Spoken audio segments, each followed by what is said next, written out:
Sou Mônica Calazans, sou enfermeira, fui a primeira pessoa a ser vacinada contra a Covid-19 no Brasil, para quem não me conhece.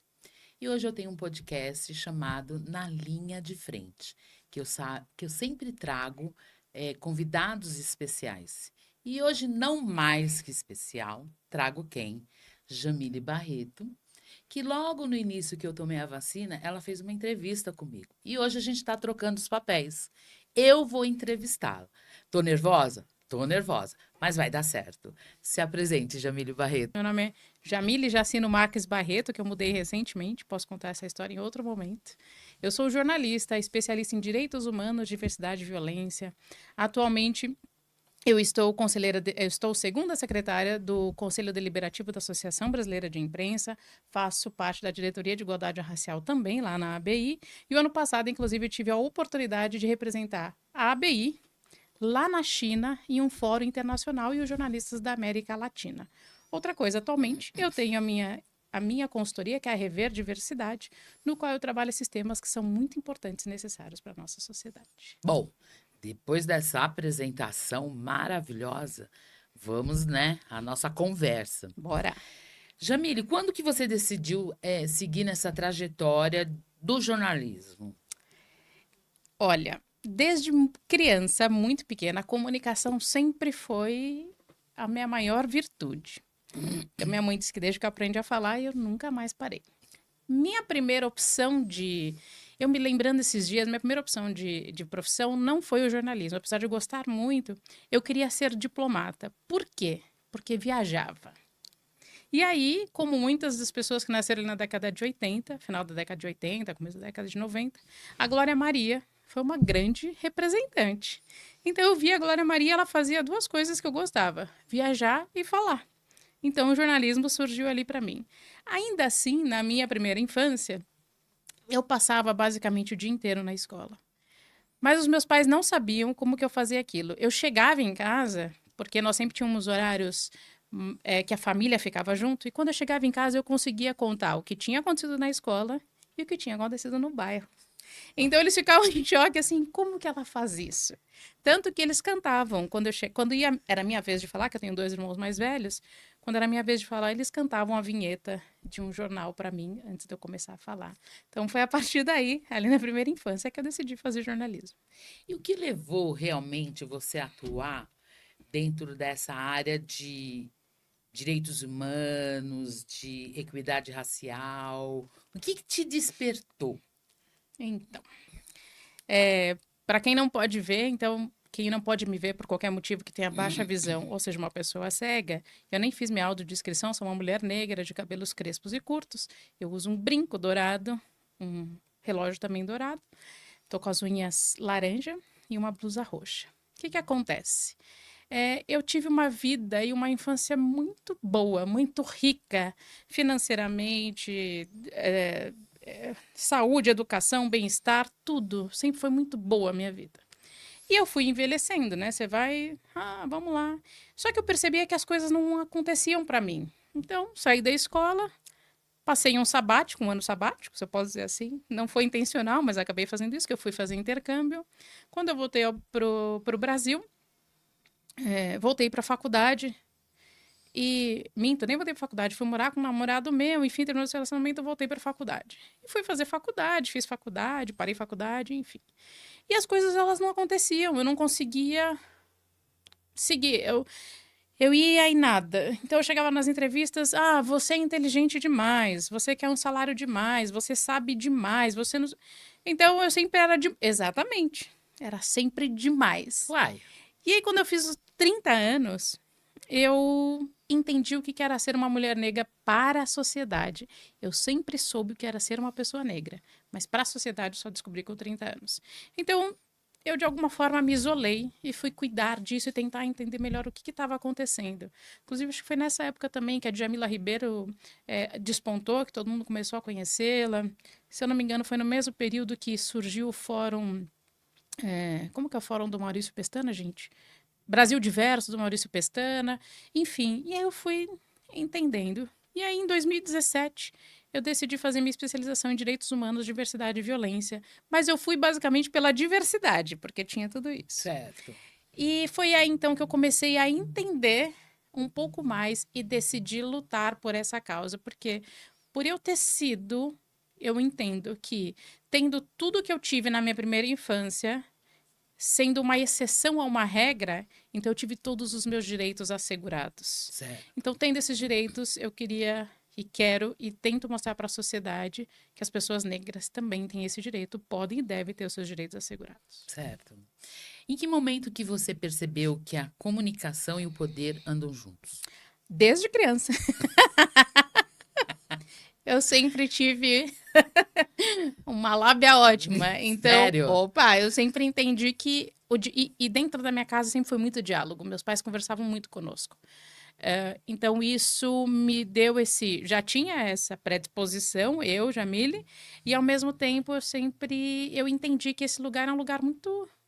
Que você pode ir muito longe, porque você não só comunica com a voz, você comunica com a roupa que você veste, com o jeito que você se porta, de todas as formas você está comunicando. Então, eu sempre joguei a meu favor, mas desde muito cedo eu faço isso. Você falou pra gente que você participou da ABI, né? Eu faço parte da BI. Uhum. E como foi essa sua experiência na China?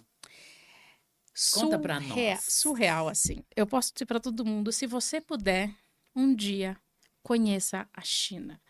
Nós não temos ideia do que é aquele lugar, assim, aquele país. Você não tem ideia. Ele é gigantesco, uma população gigantesca. Obviamente, eu conheci um lugar pequeno, né? Eu fui para Chengdu e fiquei em Jiangxi. Mas, assim, a tecnologia, as pessoas, a própria cultura, como eles trabalham, como eles vivem ali em comunidade, em sociedade. E tudo aquilo que eu escutei sobre a China, eu posso dizer que caiu por terra de todas as maneiras, assim.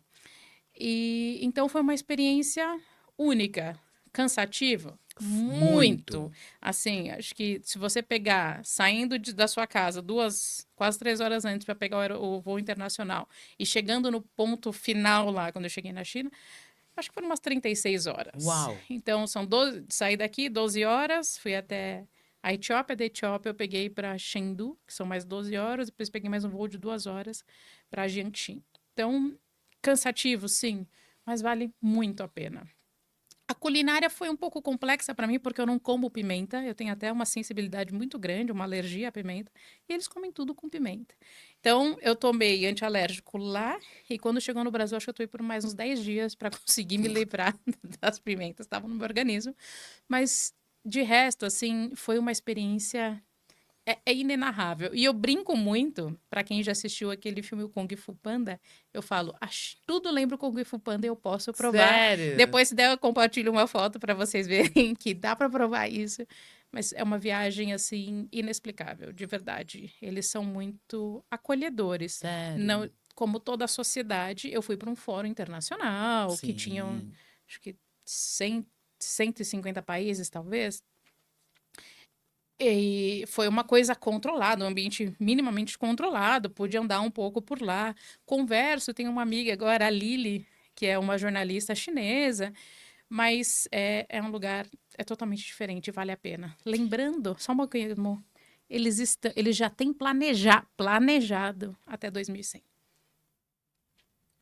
Eles já planejaram até 2000, tudo assim, infraestrutura, saúde, educação. Até 2100. 2100. E o que você trouxe de aprendizado de lá? Algo que eu já tinha um pouco, mas assim,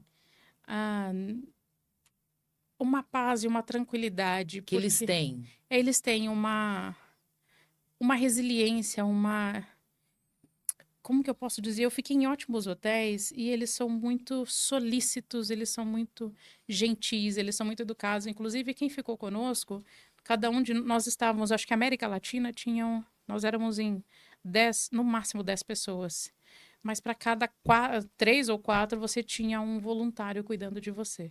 E eles super solícitos, então cada grupo tinha uma ou duas pessoas responsáveis. Então eles super solícitos, muito queridos, muito acolhedores, tanto que no final o que mais me tocou foi que a voluntária, né, a pessoa que estava voluntária conosco, esqueci agora o nome dela, gente, depois até o final eu pego aqui. Ela, no final, ela pediu para me dar um abraço, e isso foi a coisa mais bonita que aconteceu. Que Porque legal. eles não são de abraçar. Não Então, são. só o fato dela me abraçar, para mim, falou, ok, entreguei tudo. Que legal. Ô, Jane, eu vi no seu mini currículo que você mandou, aquela mini bio que Aham, você mandou pra gente, quando você fala em branquitude, o uhum. que exatamente você está explicando pra gente ali da branquitude? Poxa, a branquitude, tem pessoas que vão falar muito melhor do que eu sobre a branquitude, né? Mas é esse sistema de poder que você sempre permite que fique ali, né? Que você não saia. É um código que não é um código, mas tá ali. Você sempre tá. Eles estão sempre zelando pelo outro, estão sempre dando oportunidade para o outro que se parece com ele. É um sistema de, assim como né, nós temos a negritude entre nós, mas a branquitude, por eles serem minoria, inclusive, é, é esse sistema de poder, dessa união entre eles, que não é algo falado, mas ela acontece ali, ó, diariamente. Ela Você tá ali acha que acontece acontecendo. velada ou é escancarada? Depende se o quanto de conhecimento você tem. Como ele é um sistema, é uma norma que foi normalizada, essa branquitude, a própria Cida Bento fala muito sobre isso, né? O pacto da branquitude, esse pacto narcísico da branquitude. Se você não tem o conhecimento, você acha que tá Normal. tudo bem, é normal, é uma norma, né? Então, branco é isso, negro é aquilo. Branco é isso, asiático é aquilo. Branco é isso, indígena é aquilo, enfim. Então, depende. É uma norma que foi estabelecida dessa branquitude. Então, super falo para vocês, leiam o livro da Cida Bento, o branqueamento. Oh, eu falando o nome do livro, meu tio. Pacto da Branquitude, da professora. Pacto da O Pacto da branquitude. Branquitude da professora Cida Bento. Escutaram, né? Pacto da Branquitude. Pacto da branquitude de quem? Cida Bento. Cida Bento, para a gente ter maiores informações em relação a esse tema que a gente está trazendo aqui. Exatamente. Por que você acha que é tão difícil Hum. falar de responsabilidade institucional no Brasil? Ah, mais uma vez, assim, responsabilidade institucional. Primeiro que responsabilidade, quem quer se responsabilizar por algo ou alguma coisa? Ninguém. Ninguém, não é mesmo? E as instituições, a depender do que nós estamos falando dessa responsabilidade, em relação ao que exatamente você quer saber, mas quando nós estamos falando dessa responsabilidade, nós sempre temos a tendência de jogar para o outro uma responsabilidade que é Que é nossa. nossa. E institucionalmente isso não é diferente. Uma vez que nós somos constituídos dentro de uma sociedade que nunca se responsabiliza por nada e sempre aponta o dedo para o outro, consequentemente você vai reproduzir isso dentro da instituição que você está. Então, se não é o diretor, é o presidente, é o CEO, é o conselho, é fulano, é Beltrano, então nunca você vai ter quem Quem responsabilizar. responsabilizar? Porque até quando eu trago alguns textos, eu sempre digo, uma empresa, ela é feita por CPFs que trabalha para um CNPJ. Tá, quem é o responsável por esse CNPJ? Todas aquelas pessoas. Mas Sim. quem vai responder por ele? Quem vai se responsabilizar efetivamente? Quem vai pôr a mão no fogo? E aí você acaba, como você tem tantas coisas institucionalizadas como o próprio, ou normatizadas, vira norma, a própria questão do racismo, consequentemente ninguém vai responder. Você vai jogar para um, para outro, vai fazer um discurso bonito, e é isso, vai ficar por isso mesmo. E tá tudo E é bem, isso né? aí. Infelizmente. Você acha assim, dentro da sua trajetória, você acha que as instituições entenderam o que é equidade racial? Eu entendo e acredito que elas sempre souberam e elas sabem, elas só não querem fazer. Porque eu li uma vez um livro que se chama Afropessimismo, que é o professor André. Ai, gente, eu tô mal hoje, eu vou trazer também para vocês aqui. Vamos deixar no link aqui para vocês, tá bom? Embaixo. Ele é um estadunidense e ele fala sobre o afropessimismo. Então, a questão da equidade racial, a nossa sociedade ela é formada a partir do racismo. Ninguém quer saber como é essa sociedade. Quem vai estar disposto efetivamente a saber como que é uma sociedade sem racismo? Se nós somos forjados nesse lugar. Então, eles sabem o que é equidade racial. Tem até um Você já assistiu um documentário que se chama Olhos Azuis? Não. Da Jane Elliott, que é uma psicóloga norte-americana, que eu acho que ela fez na década de 90 esse documentário, ele está na íntegra no YouTube. E ela faz uma pergunta muito interessante nesse estudo que ela faz. Então, em determinado momento, assistam esse documentário, ele é bem interessante. Ela pergunta para as pessoas na plateia: se existe alguém aqui dentro desta plateia, aqui neste teatro, que quer ser tratado como uma pessoa negra, tratado na sociedade, que se levante. Ninguém Ninguém levanta. levantou. Ela disse: eu acho que vocês não entenderam a minha Entenderam a pergunta. E ela faz a mesma pergunta. Como ninguém se levanta, ela diz assim: então por que vocês permitem que isso continue acontecendo?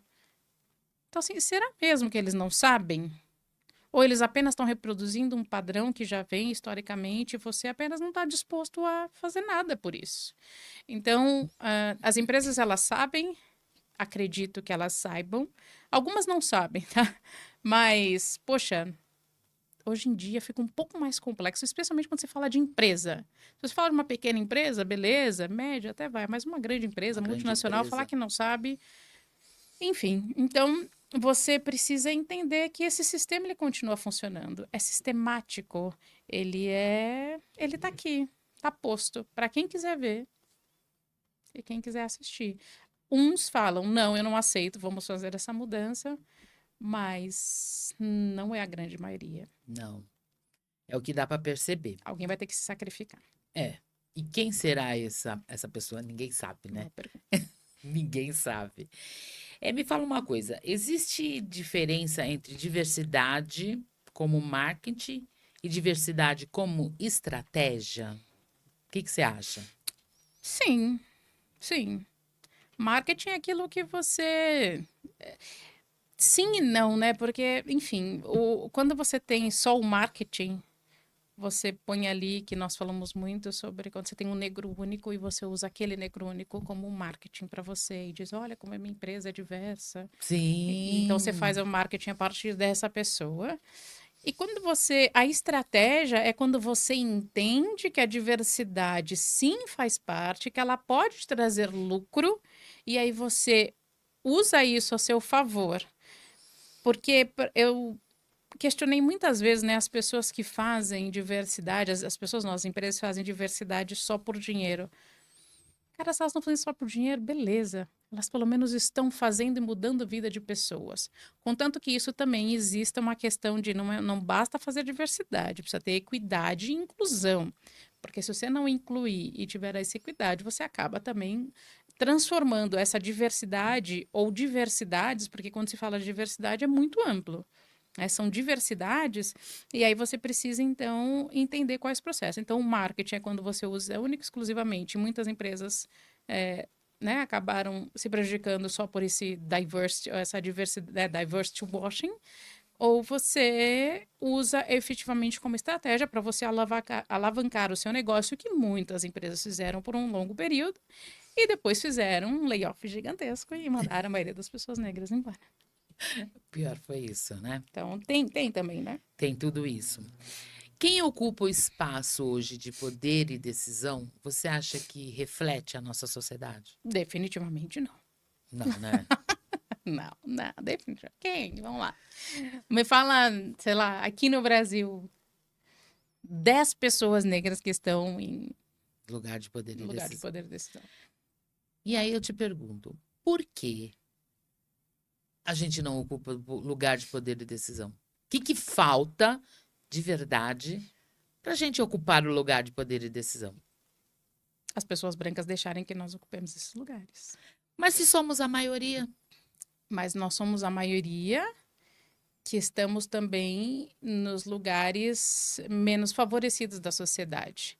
Então, nós somos a maioria dentro de um perfil minoritário e nós temos uma minoria num perfil majoritário. Então, consequentemente, quando você não abre espaço para que outras pessoas ocupem esse lugar, você só vai continuar tendo essa reprodução que sempre foi feita desde lá de trás. É só uma reprodução daquilo que está sendo feito. Nós somos maioria, sim, mas Nem todo negro é letrado racialmente, nem toda pessoa negra sabe que é negra. Nós temos a questão desse colorismo que nós temos, né, sobre das pessoas negras. Então, tem muita coisa que faz com que permaneçamos nesse lugar de não lugar, porque você não consegue avançar. Como eu disse no meu caso, quando eu fui estudar isso, você não entende por que você não avança, por que as oportunidades não chegam para você, ou quando elas chegam, elas sempre chegam trôpegas, elas sempre chegam de uma forma que você vira e fala, tá, e aí? Eu até brinco, falo que uma pessoa negra tem uma vaga, precisa falar inglês, aí você fala inglês e alemão, eles falam, não, tinha que ser russo. Aí você fala, tá, então vou aprender russo. Vai falar inglês, alemão e Virou em russo. Não, russo. agora precisa falar mandarim. Mas a pessoa não negra, ela está ocupando falando com inglês mediano. E você fala mais de um idioma. Então, a regra sempre muda quando chega no nosso momento. E é isso Você que acha, inviabiliza. você acha que nós, negros, temos que nos provar 2 vezes mais? Jamais. Eu condeno absolutamente isso. Eu, felizmente, nunca escutei dentro da minha casa. Você precisa ser 2 vezes melhor. Porque eu não sou da área da psicologia, mas eu entendo que psicologicamente, quando você fala para uma criança, você precisa ser 2 vezes melhor, e numa prova que vale 10, você está dizendo então para ela tirar 20, você já está frustrando essa criança desde sempre. Então, não. Minha mãe dizia e meu pai dizia dentro de casa: faça o melhor que você pode dentro das suas possibilidades. Porque senão você se torna uma pessoa. Você nunca vai atingir, você vai ser absurdamente exigente com você.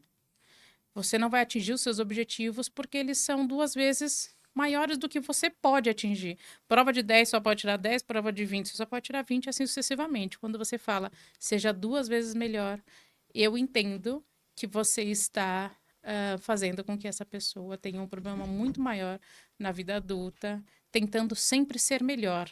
Mas não tem como você sempre ser muito melhor. Você pode ser melhor do que você todos os dias. Tente ser melhor amanhã do que você foi hoje. Mas nada além disso. Como a gente pode formar lideranças comprometidas com a equidade racial? Começa por onde todo esse processo? Você está falando lideranças brancas? Lideranças políticas, lideranças brancas, é? As lideranças? Eu vou te dizer que tem muitos que já são, eles pensam, eles acreditam, eles vão atrás. Mas existe um sistema muito maior do que eles. Então, na verdade, é como que nós podemos ultrapassar ou fazer com que esse sistema entenda que dá para ser diferente, pode ser diferente. Tem gente tentando fazer a diferença, mas também é impedida pelos seus pares. Porque não, a minoria, não, essa minoria da maioria, ela não quer que isso aconteça.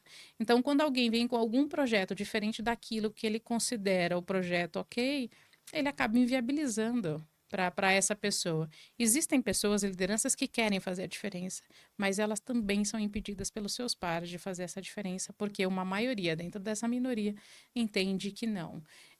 Eu já ouvi uma vez de um diretor de uma empresa, ele virou e falou assim: então você está me dizendo, porque eu falei sobre processo seletivo racializado. Ele falou, então você está me dizendo que eu tenho que contratar a pessoa pela cor da pele dela? Eu falei, não, senhor. Eu estou dizendo para o senhor fazer um processo seletivo só para pessoas negras e você contrata melhor. Aí ele disse assim, mas aí você está tirando o privilégio do meu filho. Eu falei, ótimo, se seu filho é privilegiado é porque o filho de outra pessoa é desprivilegiado. E ele? Aí ele ficou me olhando, porque ele não tem... Não tinha argumento, né? Não tem argumento, porque você está sempre jogando num lugar de... Mas e o meu? Não é sobre você, sobre o seu filho, é sobre uma sociedade. Sobre uma sociedade, coletividade, né? Mas eles ainda continuam acreditando nesse eu, meu, tudo para Para si. mim, né? Exatamente. Como a violência estrutural impacta na democracia? Só pergunta isso. Poxa, a violência, ela... Uma vez eu também falei para alguém, eu falei assim, se a desigualdade ela não chegou em você, ela vai chegar da pior maneira possível. E a violência também. Seja violência institucional, seja... Não importa o tipo de violência, ela vai chegar em você de alguma forma. Então, quando você tem uma sociedade violenta, tudo bem que nós vamos pensar na violência, nessa violência de alguém tirar alguma coisa de você, né? Roubar alguma coisa. Você pode ter um carro blindado, você pode ter uma arma, mas isso não vai te proteger, ele te Não. protege até a segunda página. E o ser humano, quando ele vive em alerta constante, tá todo mundo sendo prejudicado com isso, né? Você nunca tá relaxado, você tá sempre desesperado, você tá sempre com medo, você está sempre. Então isso vai te impactando. A violência, para mim, que não sou assim, eu sou muito grata e eu entendi ao longo da minha vida o quanto eu tive esse direito, né? O quanto fui, sei lá, essa sorte, talvez pode ser sorte de ter tido uma família absurdamente acolhedora, de nunca ter me acontecido nada de violência durante a vida. Não que eu não tenha passado, sim. Depois você cresce, você entende, né? Algumas violências, como racismo, que você nem sabia, blá, blá, blá. Mas sempre tive tanto acolhimento dentro de casa que isso passou quase que despercebido. E eu vejo o quanto isso impactou na minha vida hoje, na vida adulta. Mas, por outro lado, eu tenho meu irmão que viveu junto comigo também. E ele passou como homem preto por outras violências, que hoje ele fala os impactos que teve na vida dele. Então, a violência ela é ruim para todo mundo, independentemente do tipo de violência, ela é ruim. É ruim para as pessoas, é ruim para a sociedade. Porque é uma sociedade que violenta, ela está absurdamente doente. E de todas as formas. Imagino, porque vou ser muito sincera para você. Essa questão de violência, eu sofri, foi o racismo mesmo, na Uhum. época que eu tomei a vacina.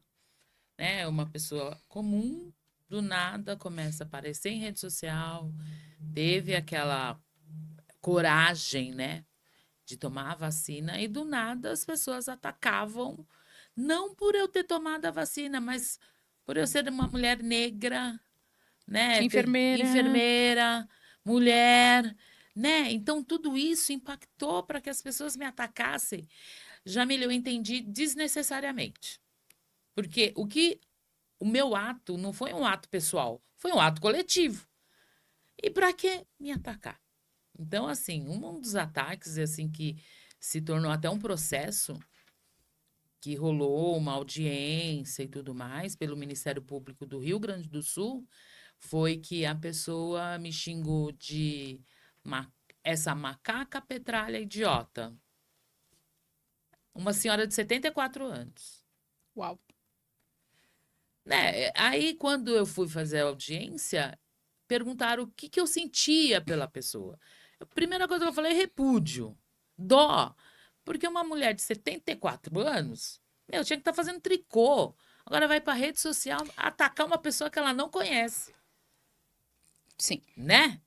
E aí eu fiquei me perguntando, o que fez essa pessoa me atacar sem me conhecer? Ela não me conhecia. O que fez essa pessoa me atacar desnecessariamente? E o que eu sentia por ela? Eu falei, repúdio, dó, sabe? É o que eu podia sentir naquele momento. Não tinha outro sentimento, né? Porque eu tinha que tocar minha vida. Eu não ia ficar me preocupando com uma senhora de 74 anos que simplesmente criou essa essa indiferença com a minha pessoa no momento que a gente estava super Todo mundo fragilizado, trancado dentro de todo casa. mundo trancado dentro de casa, eu saindo para cuidar de pessoas. Colocando sua vida em risco. É, e se eu morresse, será que ela me atacaria também? Não sei, mas eu achei assim totalmente desnecessário. Teve um desfecho, ela foi teve inquérito criminal, então a coisa tá rolando ainda, eu não sei no que vai dar. Mas assim, eu entendi que ela tá pagando o preço por um comentário desnecessário em rede social, Uhum. né? Então vamos ver se ela aprende alguma coisa, né? Falando em rede social, Uhum. redes sociais ampliam ou distorcem esse nosso debate? Depende. Depende. Depende de como você recebe, o que você recebe e o quanto você está preparado para receber aquele tipo de conteúdo. Então, nós vamos sempre lembrar que tudo, eu entendo que quase tudo na vida é 50%, 50%. Pode ser muito bom, pode ser muito ruim. Ou pode ser um equilíbrio entre as coisas. Quando você tem a questão das redes sociais, desse debate que se fala tanto das questões raciais, nós não somos os detentores dos algoritmos. Eles foram escritos e são gerenciados por pessoas não negras. Então, consequentemente, talvez esses algoritmos não cheguem para Não quem tem que chegue chegar. para quem tem que chegar. Ou só chegue coisas que eles queiram que chegue para essas pessoas. Então, eu entendo que as redes sociais, elas são importantes e necessárias para que você possa, inclusive, ampliar esse debate, que as pessoas compreendam mais, ou pelo menos tenham acesso a esse tipo de conteúdo que até então não se tinha acesso. Agora, como que você vai absorver e administrar isso? Aí já não tem como nós fazermos essa leitura. É muito relativo. Mas eu entendo que é um lugar essencial, necessário e importantíssimo para falarmos de todos os temas, né? Então, você falou até de violência. Então, a gente tem a questão da própria violência contra a mulher, o feminicídio, a violência contra a criança, a questão do racismo, questões políticas, que são muito importantes e necessárias, porque sem política pública não se faz nada. Enfim, então é um lugar muito importante. A questão é quem está gerenciando isso para chegar o quê nas pessoas que precisam chegar. Então, talvez ele só não esteja sendo distribuído da maneira correta. Eu, inclusive, em 2022, 23, talvez, eu fiz uma palestra com o IBGE e tem, inclusive, um, um pesquisador, um professor lá da Federal do ABC, que é o Tarcísio Silva, que ele escreveu Racismo Algorítmico. Então, o algoritmo, ele não atravessa a ponte em São Paulo e também não atravessa tudo no Rio de Janeiro. E isso nós estamos falando de Rio e São Paulo. O Brasil é gigantesco. É. Então, talvez nem chegue para as pessoas no norte, no nordeste, né, nos interiores. O Brasil é gigantesco. Então, também é importante nós pensarmos nesse espaço, nesse lugar que nós estamos. Nós estamos falando de São Paulo. Então, dessa coisa do Sudeste. Mas e os outros estados? E as outras regiões do país? Vamos lá. O que uma instituição pode fazer amanhã para começar uma mudança real na nossa sociedade? O que você acha que Em precisa? relação a, Tudo. primeiro, aceitar que você tem problemas. Que você fazer um levantamento de como está o seu como que é, fazer uma pesquisa de clima, entender como você está, fazer uma pesquisa da sua cultura interna para saber como você está. E a partir daí você entender, tá bom, o que eu já tenho, o que eu já faço e precisa melhorar e o que eu não tenho. Mas o que elas precisam fazer é começar, por algum lugar, mas começar. A questão é que você fala, é que nem as pessoas que falam, amanhã eu começo na academia, na segunda-feira eu começo. Então as pessoas estão sempre jogando, e assim as instituições, que são feitas para as pessoas, você está sempre jogando, amanhã eu começo, não, no mês que vem eu começo, no mês da mulher eu começo, ah não, no mês da consciência negra eu começo. E assim você vai jogando lá para frente e acaba não fazendo nada, porque você é difícil, né, você olhar para dentro e saber que você tem problemas e que você tem que solucionar esses problemas. Então, quem está disposto a parar e falar, peraí, deixa eu ver como estão essas coisas para continuar seguindo em frente. Você acha que educação transforma? Com certeza, mas sem sombra de dúvida, com certeza. Educação é transformadora. É transformadora, porque a educação como um todo, você precisa... É muito curioso isso. O que essa galera que está no poder sempre quer destruir? Educação. Saúde e educação. Então, se a educação não transformasse, eles não atacariam tanto as instituições de educação e a saúde. Mas por que você acha que eles têm esse posicionamento? Porque eles querem continuar no poder. Eles querem que a educação seja para eles, não para os outros. Para os meus, não para os seus. Os meus, sim. Os seus, não. Então, você faz com que a educação é o caminho. É um lugar que você vai galgando e criando coisas. E não é sobre... As escolhas que você vai tomar na vida não é sobre isso, mas pelo menos você tem o direito de escolha. Agora, quando você não tem educação, você não tem direito de escolha. Eu entendo que educação é libertadora, né? Uhum, Eu super. sempre tive essa opinião. Eu acho que E a gente entende que a educação não é tão valorizada. Não deveria ser mais valorizada, ter um olhar diferenciado para a educação. As escolas públicas deveriam ser, como é que eu posso dizer? Começar pelos professores serem mais valorizados, né? E a gente não tem essa valorização necessária. A Porque é um gente projeto. é É que nem a saúde, intencional. né? É intencional. Então, a saúde, você falou da saúde. A minha irmã tem uma doença, uma deficiência não aparente, que ela desenvolveu aos 30 anos de idade. Ela tem convênio médico. Quando ela adoeceu, ela tinha convênio médico. Ela foi tratada pelo SUS. Porque o pai da doença dela, que é miastenia graves, que é o Dr. Zambon, ele está dentro do HC. É o maior estudioso dessa doença. Então ela foi tratada dentro do HC. Então funciona. Funciona. A questão é que você deixa na região da Paulista tudo legal e deixa na região mais distante da cidade totalmente precário. Ou não é sobre deixar também. Como você tem uma demanda muito maior na periferia do que no centro, você teria que ter mais manutenção na periferia do que no Sim. centro. Então você precisa ter bons profissionais também. E existem vários, né?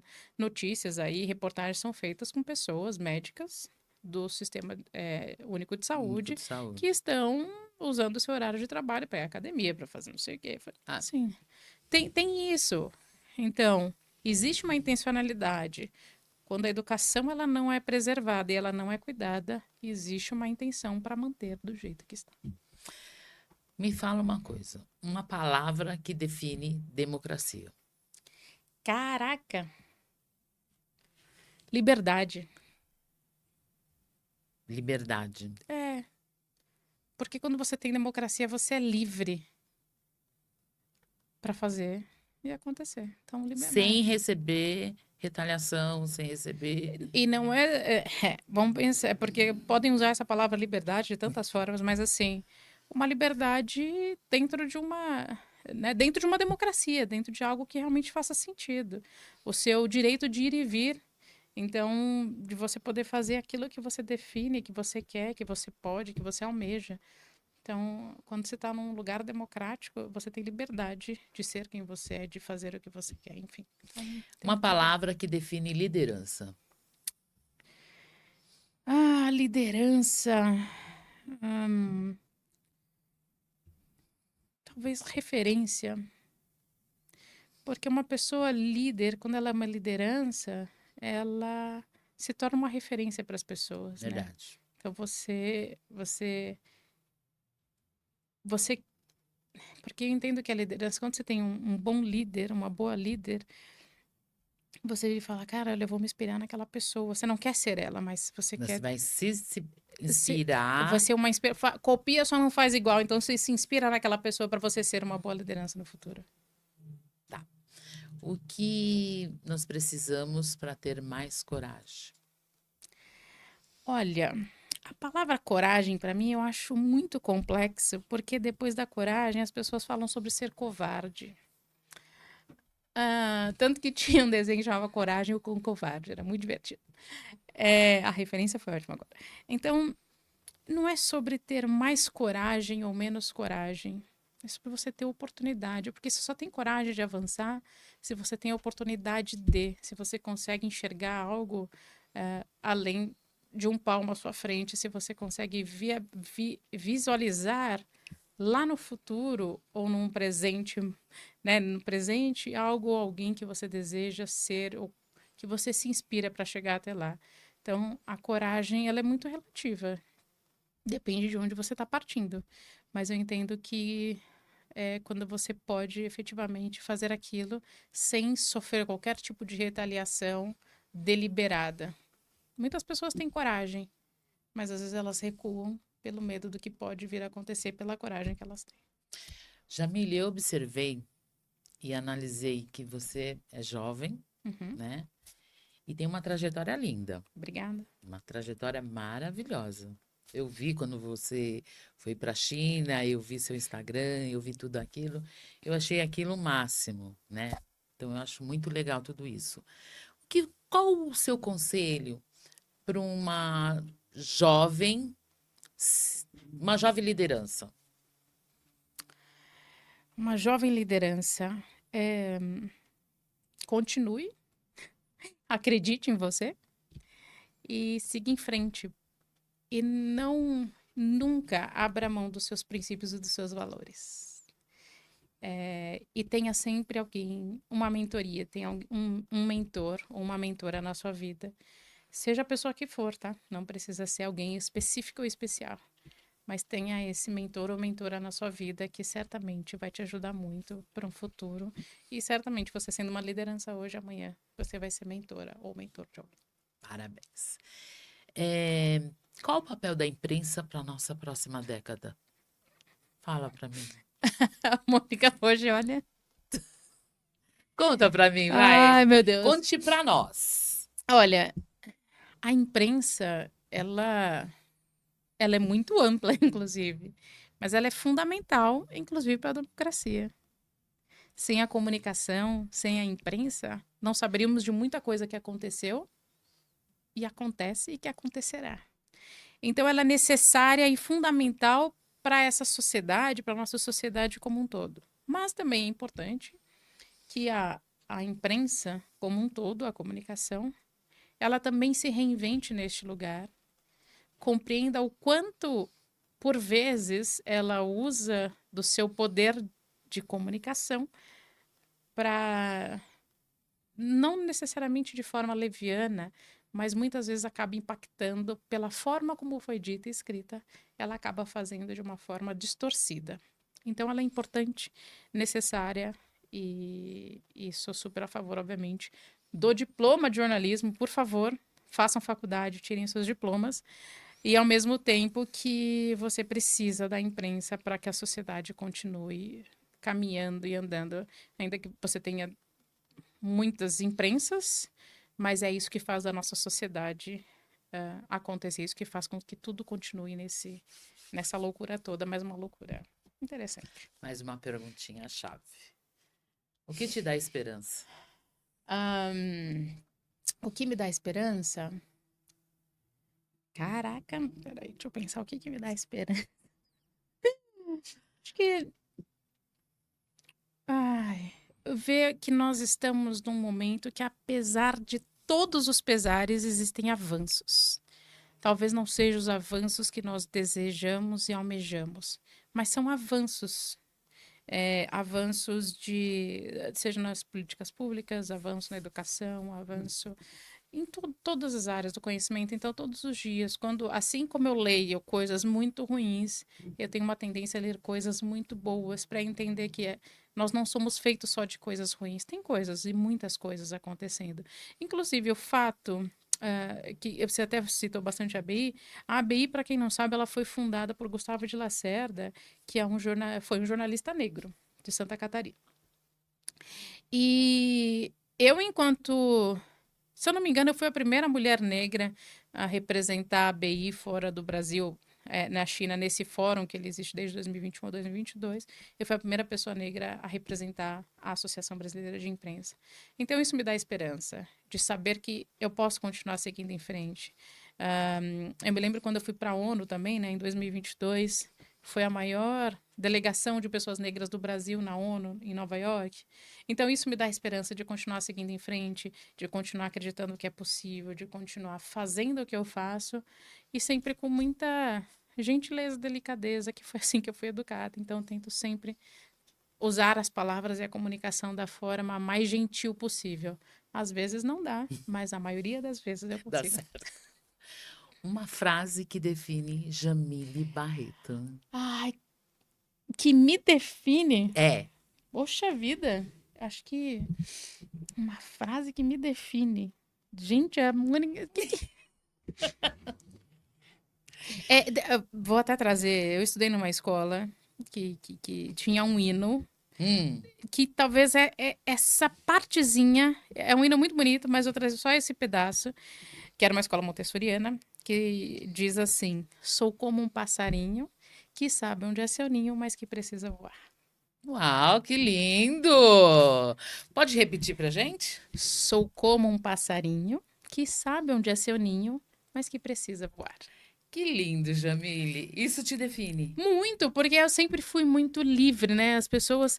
E é muito curioso, porque sempre trabalho, relacionamento, mas não. As pessoas sempre quiseram muito me prender. E quer me perder, me prender. Não me prende, me deixa. Me Me deixa. deixa livre, eu vou voltar. Eu vou voltar. Mas me deixa aí. Então, acho que é muito. Então, me define bastante. Eu acho que faz muito sentido. Parabéns. Muito obrigada. Muito lindo. Essa sua frase de definição. É, na verdade tem que. Então, mais uma vez, fazendo aqui, né? Foi uma escola que eu estudei, uma escola montessoriana, se chama Escola Poti, fica lá na Zona Sul de São Paulo, aqui na Zona Sul de São Paulo. E faz parte de um hino muito bonito, mas eu entendo que esse. Tem uma outra parte que fala assim, que sou como uma onda ligeira que beija correndo a areia e volta espumando para o mar. Sou como um passarinho que sabe onde é seu ninho, mas que precisa voar. Lindo, parabéns. É muito legal, né? Para nós. Estamos chegando ao fim do nosso podcast. Bem, trouxe assuntos relevantes aqui para nós, né? Foi uma conversa bem tranquila, eu fiquei mais à vontade ainda Tá vendo? com a Jamile. Foi assim, o assunto foi de extremamente importância, esclarecedor, transformador. Então, eu acredito que vocês tenham gostado. Gostou? Aqueles 3C. Curta, compartilhe Comenta. e comente. E outra coisa, comente o que vocês querem que eu traga para o próximo programa, que já está programado, hein? Logo, logo vocês vão ter essas informações do próximo podcast de Mônica Calazans na linha de frente. Muito obrigada por vocês terem estado aí com a gente, escutando todas essas informações que a Jamile trouxe, que tem de grande importância para todos nós. Muito obrigada e até o próximo programa.